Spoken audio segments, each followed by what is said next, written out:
To be honest, this is probably going to be and I'm going to say this at this table, the most pro-black president that we've had in our lifetime.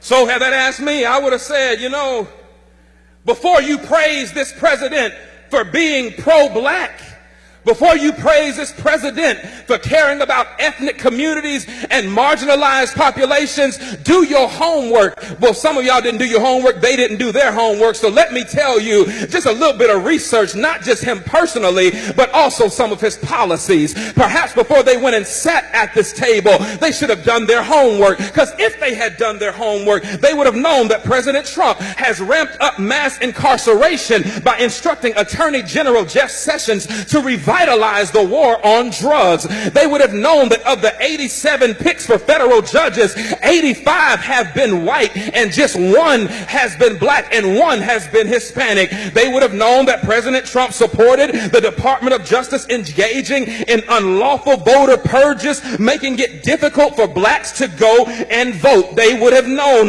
that Trump is ending protection for predatory lenders, which disproportionately harm black people. They would have known that he is ignoring the affordable housing crisis by ordering HUD to triple the rents of poor tenants in public housing, which mostly affect black people. Do your homework. They would have known that he is proposing cutting $200 billion over the next 10 years from supplemental nutrition assistance programs that will bring more hunger in black and brown communities. They would have known that Trump is worsening the health of black communities through environmental deregulation, which disproportionately harms black people through exposure to pollution. Now, that's just a few on the policy side, but you don't have to go too far to ask what about him personally would make me know that he is not pro-black. I'm glad you asked, because in 1970, Trump's real estate company tried to avoid renting apartments to black tenants and gave preferential treatment to white tenants. He began his 2016 presidential campaign with a speech disparaging Mexican immigrants as criminals and rapists. Y'all remember that? In 2016, he said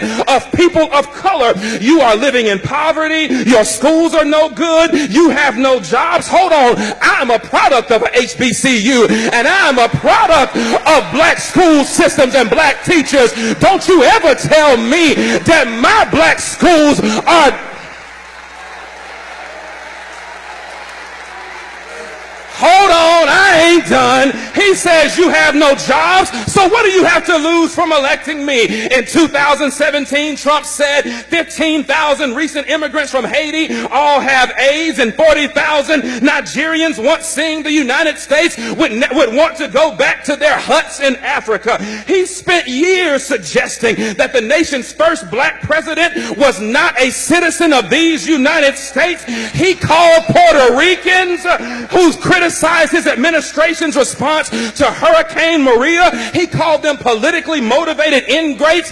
Hold on, but he called those who marched beside white supremacists in Charlottesville, Virginia, he called them very fine people. He hired Steve Bannon, a white nationalist, as his chief strategist. He called Haiti and other African nations S-hole countries, and he's taking credit for an economy that has not been built on his administration, but was built on the backs of 8 years of hard work under the Obama administration. Negroes, please, don't you come up in here talking about this is the most pro-black president that you have ever seen, when the record suggests that he cares nothing about people of color.